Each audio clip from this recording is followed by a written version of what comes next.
sampai saya tua itu, sampai tahun lalu ya, kalau hari raya itu 2 hari sebelumnya sudah pulang. Jadi 2 kali berbuka, hari terakhir 2 berbuka itu dilayani oleh ibu, coba seneng sekali.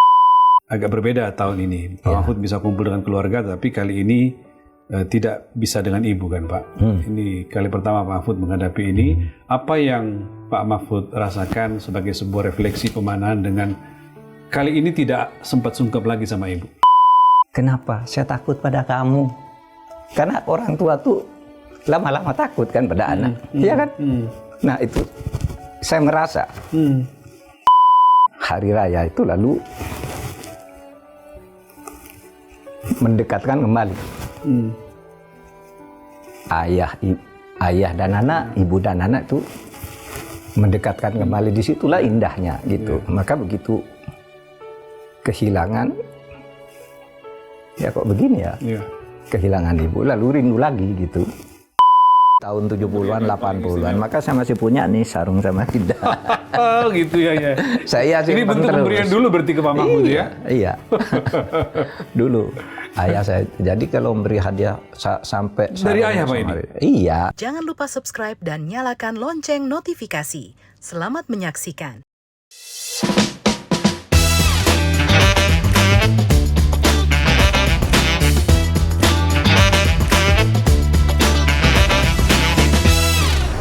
Assalamualaikum warahmatullahi wabarakatuh.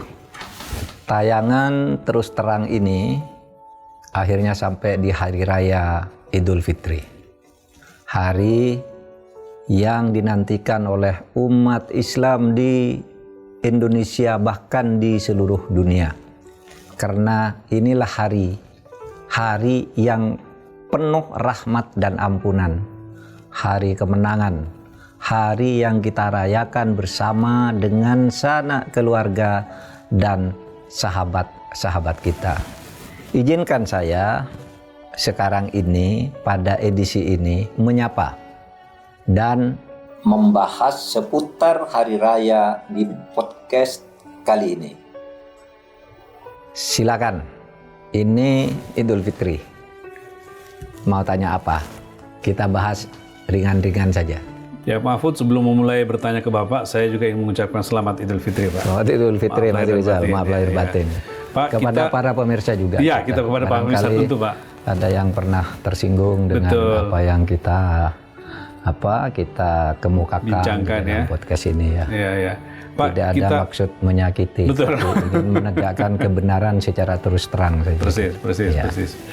Ya. Saya mengajak Pak Mahfud untuk menjelaskan kepada kita, Pak, kepada pemirsa juga tentunya tentang makna Idul Fitri, Pak. Apa yang kira-kira yang perlu kita dapatkan sebagai hikmah atau resapi sebagai sebuah amalan di bulan Syawal ini. Saya tahu Pak Mahfud agak berbeda tahun ini. Pak Mahfud bisa kumpul dengan keluarga, tapi kali ini tidak bisa dengan ibu kan, Pak. Ini kali pertama Pak Mahfud menghadapi ini. Apa yang Pak Mahfud rasakan sebagai sebuah refleksi pemanahan dengan kali ini tidak sempat sungkep lagi sama ibu? Iya, biasanya dulu Mas Rizal kalau Lebaran kami sangat senang menanti Lebaran itu, meskipun pada waktu itu banyak ekonom yang mengatakan lah, apa sih Lebaran tuh buang-buang duit dihimpun setahun habis hanya seminggu Lebaran gitu. Tapi kami menikmati itu dengan bahagia. Dinanti karena kan kita ini punya orang tua. Waktu kecil kan dekat sekali ya dengan orang tua. Waktu kita kecil tuh dekat dengan orang tua. Kita selalu mencari orang tua kan. Mula-mula waktu kecil orang tua yang dekat kita terus sampai bisa selalu berdua saling cari. Tapi lama-lama secara psikologis kan menjauh ya. Menjauh SMP sudah mulai punya teman, sudah tidak saling cari lagi, yang cari orang tuanya sekarang. SMA dia sudah punya pacar, udah mulai jauh, lalu bekerja. Kemudian yang tadinya waktu kecil orang tua tuh mendidik anak, orang tua mulai menjauh karena merasa tahu diri, anak saya sudah lebih pintar, anak saya lebih kaya, terus semakin ada perasaan jauh. Begitu, Pak, ya? Perasaan gitu. Sehingga kalau kita kembali setiap tahun menikmati kebahagiaan kebersamaan ayah ibu itu, di situ bagi saya enggak apa-apa buang duit banyak, ini kebahagiaan yang dicari gitu. Nah itu yang selalu saya lakukan. Jadi kami dulu kalau hari raya, ini saya pakai sarung. Apa tuh Pak? Pakai Oh sarung Samarinda. Samarinda ya? Nah dulu waktu saya kecil, sarung yang paling terkenal itu sarung Samarinda dan sarung Cap Manggis. Samarinda itu kualitasnya dianggap paling bagus. Kualitasnya kan, paling saat Iya, itu, sampai tahun 80-an. Iya. Sampai tahun 80-an. Betul. Jadi hadiah yang paling bagus itu kalau hari raya sarung Samarinda. Kalau agak kurang mampu sedikit ya Manggis. sarut Manggis gitu. Ya. Ditambah hadiah mercon, hadiah rokok. Iya. Waktu Di kecil Madura, ya. itu. Jadi kumpul tuh enak sekali, nikmat gitu. Nah, sampai saya tua itu, sampai tahun lalu ya, kalau hari raya itu 2 hari sebelumnya sudah pulang.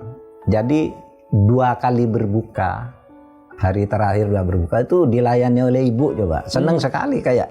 2 kali berbuka gimana Pak? Misalnya tanggal 28 dan 29. Oke. Nah, itu berbuka bersama-sama ibu yang masak ini. Dua buka gitu. terakhir ketika sudah di rumah ya? Iya, kumpul semua. Iya. Apalagi pas malam lebaran itu, beduk terakhir, buka terakhir, wah itu makan rame-rame, seneng kali. Besoknya sholat sama-sama, lalu lebaran gitu, sungkem dan sebagainya. Itu satu kebahagiaan, tapi tahun ini memang saya kehilangan ibu. Ayah sudah lebih dulu. Iya.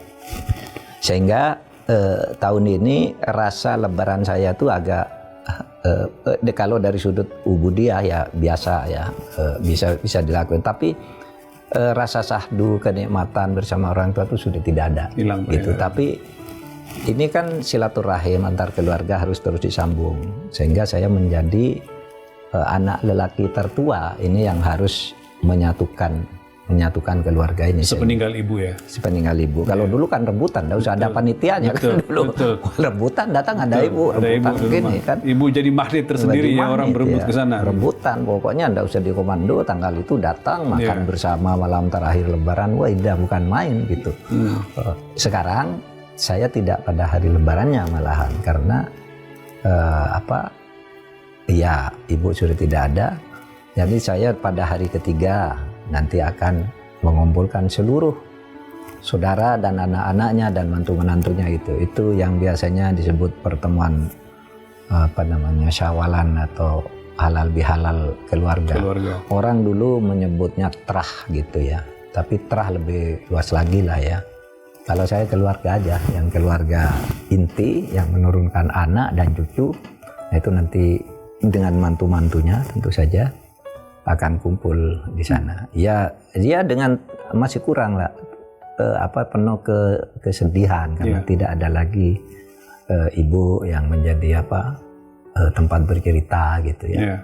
Dan kalau tahu rasa kehilangan ibu itu mudah-mudahan ya lama-lama kita lupa juga karena sibuk ya.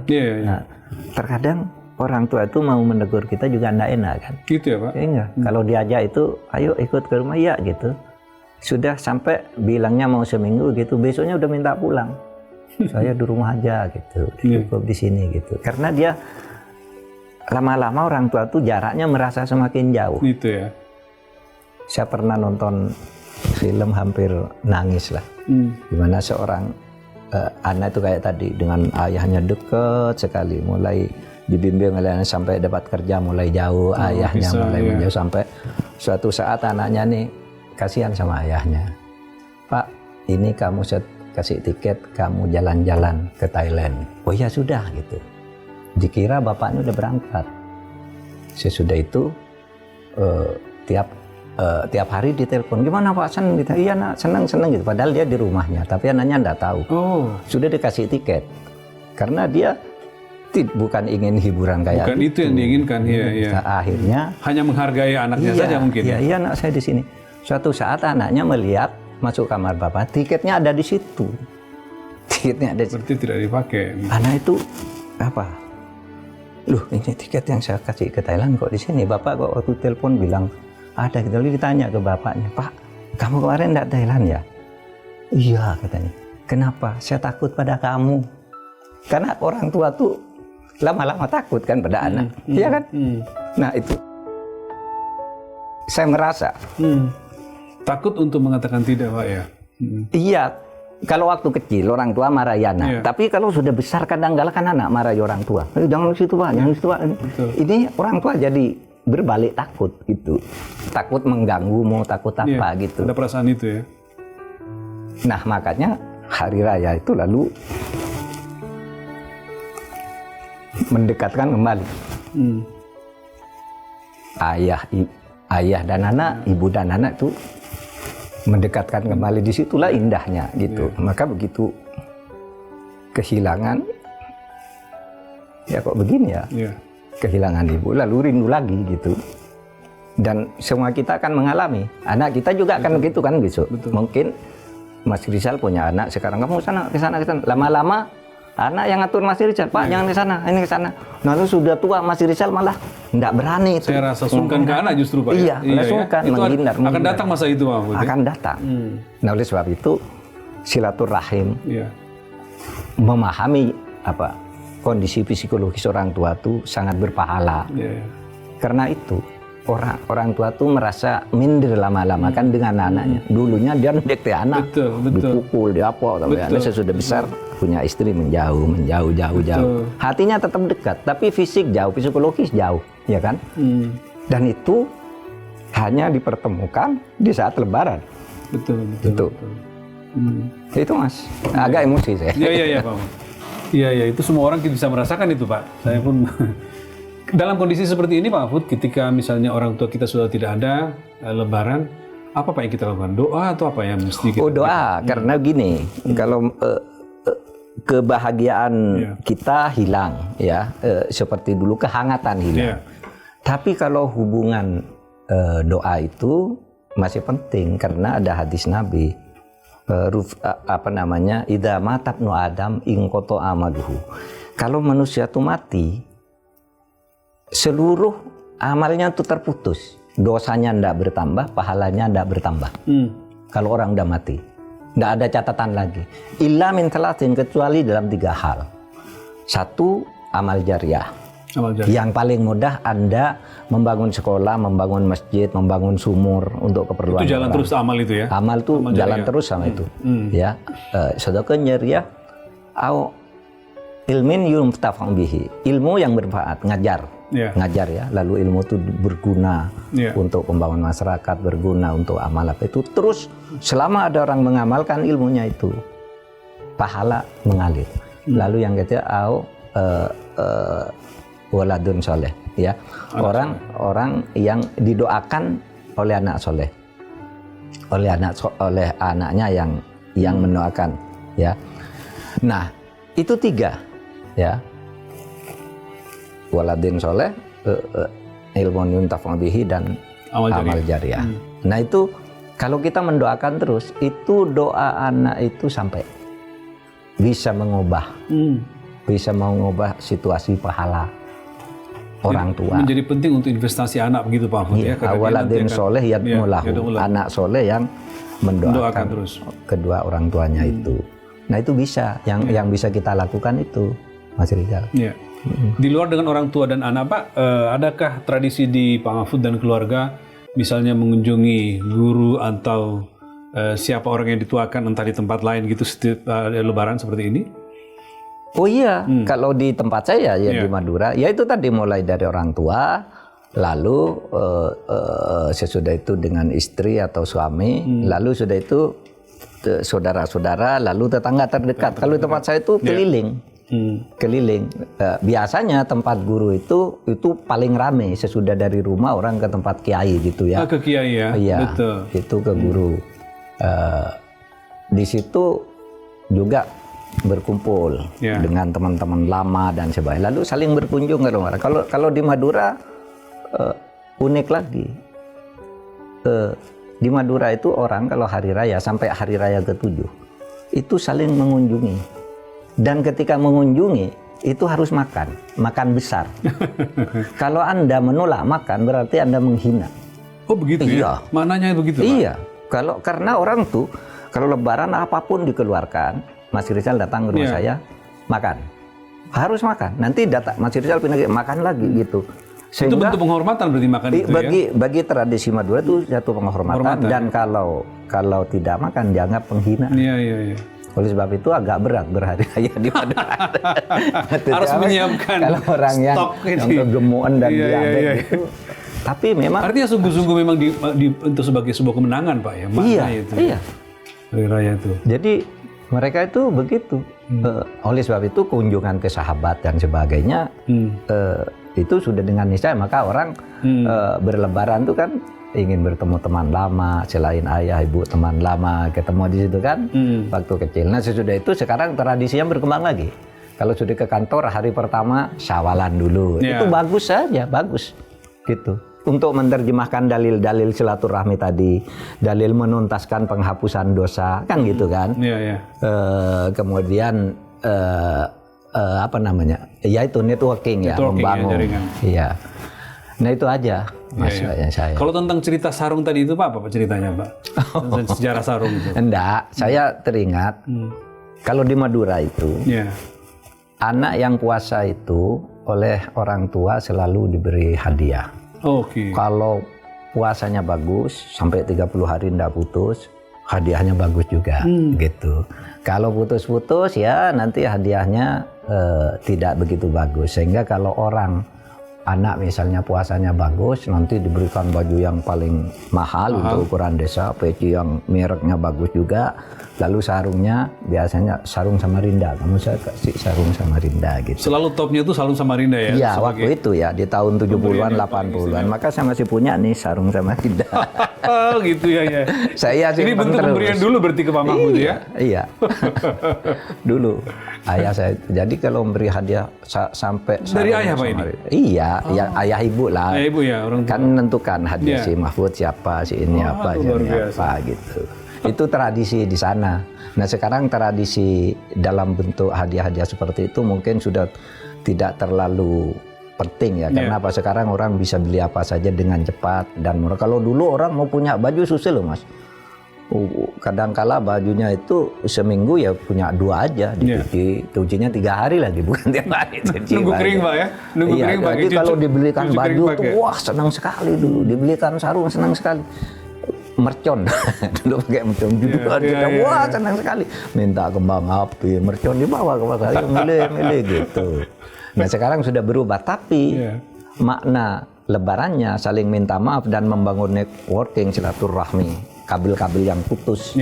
Itu sekarang masih terus. Masih terjaga terus Pak. Jadi tradisi itu berkembang semakin modern gitu.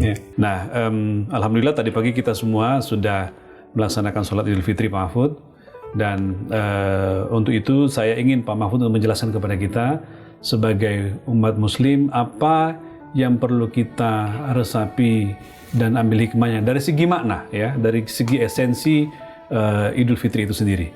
Monggo Pak di-share kepada kita. Itu tergambar dari istilahnya sendiri, Idul Fitri. Itu maknanya, Id itu artinya hari raya. Fitri itu berbuka, jadi hari raya berbuka sesudah kita berpuasa selama 30 hari. Tapi ada makna lainnya lagi, Id itu artinya kembali, ada yang itu Id kembali, Al-Fitri ke asal kejadian. Nah kita bisa mengartikan dua-duanya. Satu, sekarang ini kita bisa berbuka karena 30 tahun kita menahan diri, mari kita berbuka dengan gembira dan saling bersilaturahim.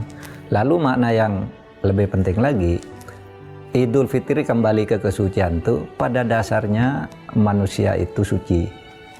Tetapi di dalam perjalanan hidupnya sering ketemu gangguan-gangguan, ketemu kesenangan, ketemu kesedihan, lalu timbul amal baik dan amal buruk. Terkadang amal yang jelek itu mendominasi kita, atau kalau tidak mendominasi itu menodai perjalanan hidup kita. Maka agama mengajarkan, iya, kamu kembali aja, karena pada dasarnya kullu mauludin yuladu alal fitrah kan. Setiap orang itu lahir dalam keadaan suci, tapi ketika perjalanan hidupmu itulah kamu sering berbuat dosa di samping berbuat baik. Maka sekarang bersihkan dosa-dosamu, kamu sekarang kembali ke kesucianmu dan mulai hidup baru. Ya, mulai hidup baru dengan melupakan dan meninggalkan seterusnya dosa-dosa masa lalu. Cuma itu aja sebenarnya yang ini, tapi ini menjadi sangat sangat berkesan di hati publik, terutama kalau di Indonesia ya, karena itu kemudian menjadi sebuah tradisi. Tapi yang pokok gini, mari kita sekarang mulai perjalanan kita ini dengan Syawal. Syawal itu apa artinya? Syawal itu peningkatan untuk menuju kebaikan. Syawal itu anak tangga, meningkat terus. Semacam anak tangga untuk Iya. mengalami perbaikan. Jangan frustasi karena kemarin banyak dosa, aduh saya masuk neraka ini, aduh saya susah ini, tidak diampuni oleh Tuhan, tidak diampuni oleh kawan. Gitu. Sekarang saatnya membersihkan lalu bersyawal, mendaki menuju ketinggian derajat lagi sebagai manusia. Itu maknanya Syawal itu ya? Maknanya. Pak Mahfud tadi kan Pak Mahfud mengatakan bahwa ini sudah menjadi tradisi dan sudah bertahun-tahun Pak. Idul Fitri yang kita kenal dengan istilah Lebaran itu ya dilakukan di negara kita. Nah tentu ada kisah awal mulanya. Kenapa disebut sebagai Lebaran? Padahal kan Idul Fitri Pak. Kenapa disebut sebagai Lebaran? Dan itu lebih populer di kalangan masyarakat kita Pak Mahfud. Kapan Lebaran? Udah selesai Lebaran? Berapa hari lagi Lebaran gitu ya? Padahal sejatinya adalah Idul Fitri. Nah, seberapa sepadan makna Lebaran itu dengan Idul Fitri? Dan kalau itu misalnya digambarkan atau tidak digambarkan dalam Al-Quran atau hadis, apakah itu tidak mengurangi makna? Kata Lebaran itu tidak mengurangi makna Idul Fitri yang sesungguhnya? Kata Lebaran itu merupakan istilah dari produk budaya. Kalau di Indonesia Lebaran itu ya ditandai dengan orang datang berkunjung, saling minta maaf, bergurau, lalu mengakrabkan kembali hubungan antar keluarga, silaturahim. Artinya silaturahim itu menghidupkan kembali jaringan-jaringan yang terputus gitu. Kemudian tuh disebut cara orang berlebaran. Tapi lebaran itu bukan bahasa Arab. Lebaran itu bahasa Arab, lebar itu. Lebar itu artinya selesai. Itu bahasa Jawa ya? Bahasa Jawa. Lebar puasa nih. Selesai. Rampung puasanya. Rampung. Di dalam ajaran Islam primer di zaman Nabi, bahkan di Mekah sampai sekarang tidak ada itu lebaran. Terus pertanyaannya tadi, terus apa dasarnya? Nah, itu istimbat atau penggabungan dari beberapa dalil Al-Quran dan hadis yang kemudian diturunkan dalam bentuk budaya. Begini dalilnya nih. Pertama, ada kata barang siapa, hadis sahih, barang siapa berpuasa di bulan Ramadan dengan sungguh-sungguh dan penuh imanan wa ihtisaban ghufira lahu ma taqaddama min dzambi. Diampuni semua dosanya yang masa lalu. Jadi orang yang berpuasa, kalau mudah-mudahan puasa kita berdoa makbul, maka kita nih hari ini bersih, tidak ada dosa lagi, gitu. Itu ajaran satu ya, diajarkan. Lalu ada perintah silaturahim kan, baik dari Nabi maupun Al-Quran. Disuruh orang banyak bersilaturahim. Kata Nabi, kalau kamu ingin sehat, ingin banyak rezeki, banyaklah silaturahim. Itu perintah Nabi, sunnah Nabi. Jadi ada kata hapus dosa, ada kata silaturahim. Lalu ada lagi hadis, meskipun kamu dosanya banyak gitu dan berpuasa dan dihapuskan oleh Allah, tapi ada hadis khusus lagi yang mengatakan dosa manusia itu tidak akan diampuni untuk sesama manusia sebelum diklarifikasi oleh yang bersangkutan kepada siapa yang kita langgar haknya gitu. Nah, sehingga di situ ada hadis tentang bangkrut ya. Nah, hadis tentang bangkrut itu dulu diriwayatkan oleh Abu Hurairah yang bunyinya begini. Suatu hari Nabi berkumpul dengan para sahabat, gitu. Lalu Nabi bertanya nih, atadruna manil muflis? Tahukah engkau siapa itu orang yang bangkrut? Bangkrut. Muflis itu bangkrut. Muflis itu bangkrut. Oh, okay. Kalau tanya Mas Rizal yang lulusan ekonomi, wah, bangkrut itu pasti orang yang kehabisan modal sehingga hutangnya lebih besar dari modalnya. Kira-kira bangkrut. Rugi lah jadinya ya. Rugi. Tapi jawaban Mas Rizal yang seperti ini misal itu juga jawaban sahabat waktu itu. Para sahabat itu bilang, qalu al-muflisu fina man la dirham lahu wala mata. Orang bangkrut itu Rasul ialah orang yang kehabisan uang dan modal. Ya. Arti umumnya kan begitu ya. Iya. Itu jawabannya. Kehabisan, itu bangkrut. Lalu Nabi mengatakan bukan. Kata Nabi, innal muflis min ummati ya ya'ti yaumal qiyamah bi sholatin wa siyamin wa zakatin wa ya'ti qad syatama hada wa qadafa hada wa akala ma hada wa safaka dama hada wa daraba hadza, dan seterusnya ginilah, enggak usah bahasa Arabnya. Orang bangkrut itu adalah orang yang datang nanti menghadap Allah di akhirat dengan pahala sholat, zakat, puasa, hebat tuh sholat puasanya, ya, zakat dan macam-macam, semua ibadah dilakukan. Tetapi ya, dia datang menghadap Allah, lupa minta maaf kepada saudaranya sebelum meninggal karena dia pernah, satu, dia pernah menghina, mencaci. Yang kedua, menuduh. Orang tidak mencuri, dituduh mencuri, dan tidak berbuat jelek, dituduh berbuat jelek. Lalu yang kita memakan harta orang lain, menumpahkan darah orang lain, itu yang sifatnya hak-hak perorangan tadi, memukul orang lain, dan sebagainya. Dia datang ke hari kiamat menghadap Allah dengan pahala yang banyak. Silakan, kata malaikat, kamu sekarang waktunya masuk surga. Tapi begitu sampai di pintu surga, berdatangan orang-orang. Jangan masuk surga dulu tuh. Itu Pak Mahfud itu dulu pernah menghina saya. Ada buktinya. Kan ada catatan. Oh iya. Terus gimana? Kalau begitu sekarang pahala orang ini diberikan ke orang itu. Dia ambil pahala yang tadi siap masuk, diberikan. Sudah diberikan, datang lagi. Jangan, saya juga minta sope banyak, sampai akhirnya semua menagih karena pernah membunuh, pernah makin sedikit pahalanya. Makin sedikit pahalanya. Sampai di situ disebut fa'in faniyat hasanatuhu, ketika sudah habis pahalanya sebelum hutangnya dibayar, masih banyak menggayat, maka dibalik sekarang. Siapa yang belum dibayar lagi? Dosanya orang itu dipindah ke dia, sehingga yang tadinya pahala banyak ini pindah menjadi dosa, sehingga apa yang terjadi? Wa turiha finnar, orang itu tidak ke surga tapi masuk neraka. Nah, jadi 3 dalil ini lalu diistimbat atau dikonstruksi menjadi budaya. Budayanya apa?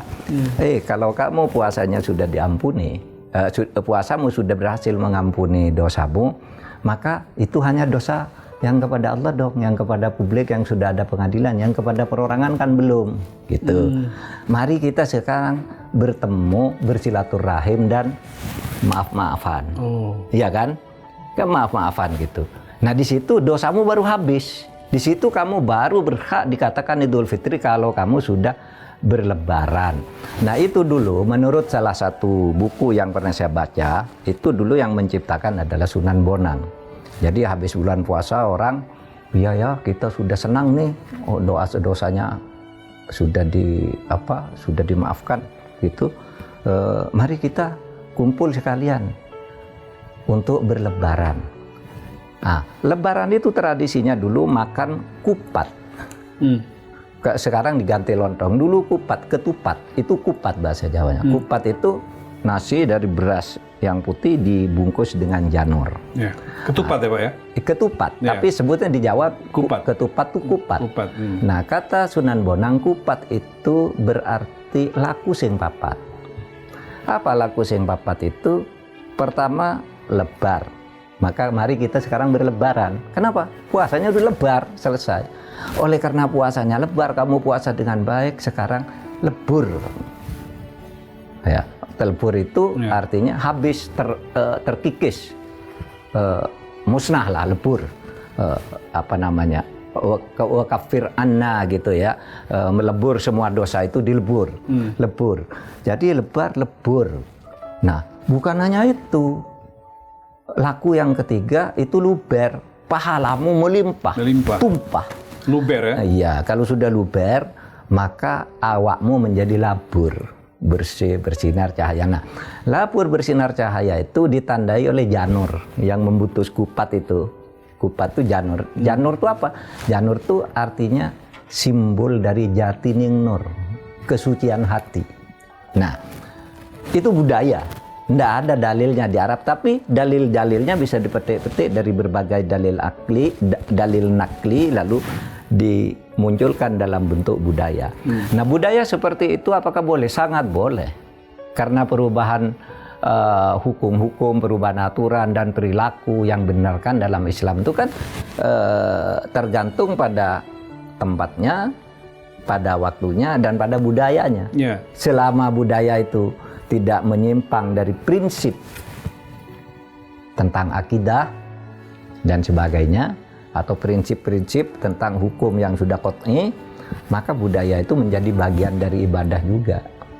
Oleh sebab itu budaya Islam di berbagai tempat kan berbeda-beda. Itu tidak apa-apa. Itu tidak apa-apa. Dan ini Lebaran ini adalah bagian dari budaya. Itu tadi soal Pak Mahfud menjelaskan juga soal apa itu bermaaf-maafan Pak, itu untuk membersihkan dosa. Jadi rupanya itu bukan semata-mata kearifan lokal di mana orang punya budaya saling bermaafan ketika Idul Fitri ya, tapi juga memang secara agama itu dianjurkan ya. Oh iya, di dalam surat Al-Baqarah yang bercerita tentang perintah puasa itu kan ada sambungan ayat-ayatnya. Salah satu diantaranya adalah ayat yang berbunyi wasari'u ila maghfiratin min rabbikum wa jannatin arduhat samawati wal ard. Jadi begini, bersegeralah kamu mendapat ampunan dari Allah. Katanya kan Jadi kalau bicara dalilnya Pak, ada dalilnya. Iya. Segera kamu kejar ampunan dari Allah untuk mendapat surga yang seluas langit dan bumi. Surga itu kalau kamu mau. Siapa itu? Yaitu orang yang menyedekahkan hartanya dengan ikhlas dalam keadaan senang, dalam keadaan lapang maupun dalam keadaan susah. Kemudian orang yang menahan hawa nafsunya, ya. Kemudian wal afina anin nas, orang yang saling meminta dan saling memberi maaf di antara manusia. Nah itu dalil yang kemudian diturunkan dalam bentuk perilaku-perilaku budaya yang sudah berabad-abad hidup di negara kita. Itulah yang kita nikmati sekarang. Itulah yang akan saya lakukan nih. Habis sholat gitu. Nah, saya akan melakukan ritual budaya itu. Dan saya menganggap itu budaya yang sangat indah. Kalau soal maaf-maafan kan terutama itu orang ngejar ke orang tua, Pak Mahfud. Ya, kita sudah habis sholat, salaman-salaman, tapi pengen buru-buru, pengen ketemu orang tua untuk sungkem. Adakah anjuran khusus dari agama bahwa yang lebih dominan yang harus kita dahulukan itu adalah meminta maaf kepada orang tua? Anjuran khusus yang harus diminta maaf lebih dulu itu tidak ada. Yang ajarannya yang resmi itu adalah siapa yang kita langgar haknya ya dia dimintai maaf. Gitu. Tidak memandang orangnya siapa ya? Iya. Tetapi bahwa orang tua itu diistimewakan di dalam agama, iya. Karena suatu saat Rasulullah pernah ditanya oleh seorang sahabat Rasul, saya ingin dicintai oleh Allah. Oleh sebab itu saya ingin melakukan amal-amal yang dicintai juga oleh Allah. Dia mengatakan begini, ya Rasul, ayul amali ahabbu ilallah. Ya Rasul, apa ya amal yang paling disukai Allah biar saya dicintai Allah? Ada 3 kata Rasul. 1, as-sholatu ala waktiha. Kamu sholat yang benar. Waktunya tepat, caranya tepat juga, substansinya tepat, syariatnya tepat. As-sholat ala waktiha, tepat gitu. Lalu yang kedua, birrul walidain. Ya kan? Berbuat baik kepada orang tua. Lalu yang ketiga, al-jihad fi sabilillah. Yaitu berbuat baiklah sesuai dengan ajaran Allah. Dan banyak ya birrul walidain itu menjadi salah satu ajaran yang paling penting di dalam beberapa ayat Quran juga banyak gitu ya.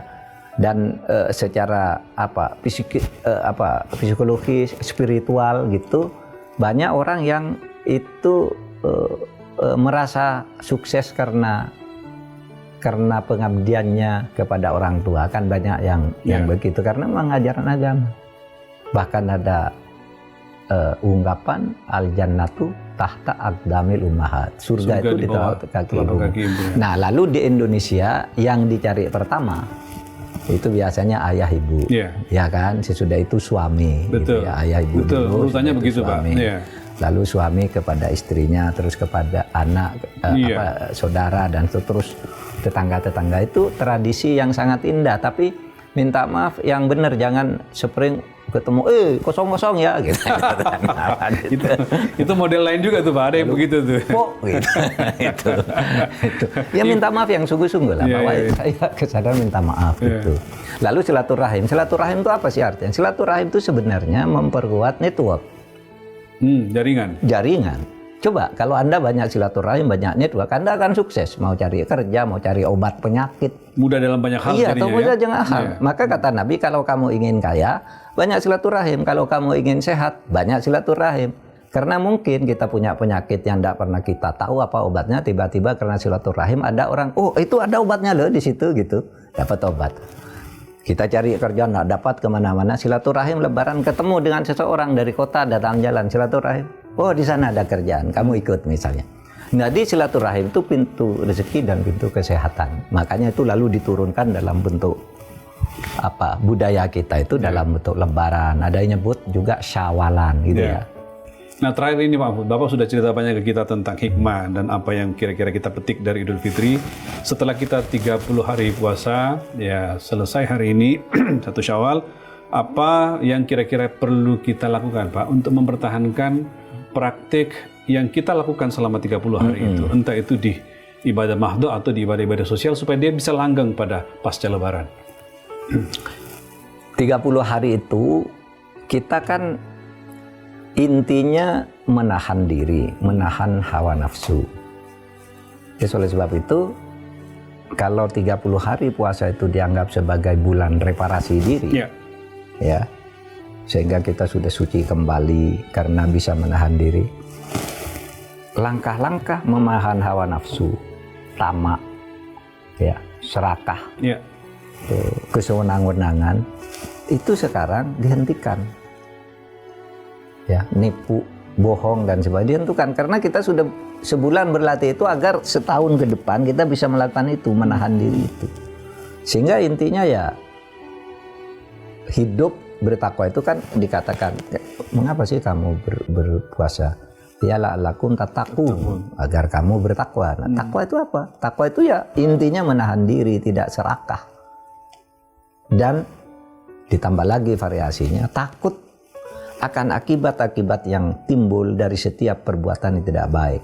Karena saya selalu percaya setiap perbuatan tidak baik itu akan menyebabkan kamu sengsara. Kamu akan mengalami neraka, bukan hanya di akhirat nanti di mana itu gaib, tapi di dunia pun itu sudah muncul balasan-balasan Tuhan dan tuntunan alam.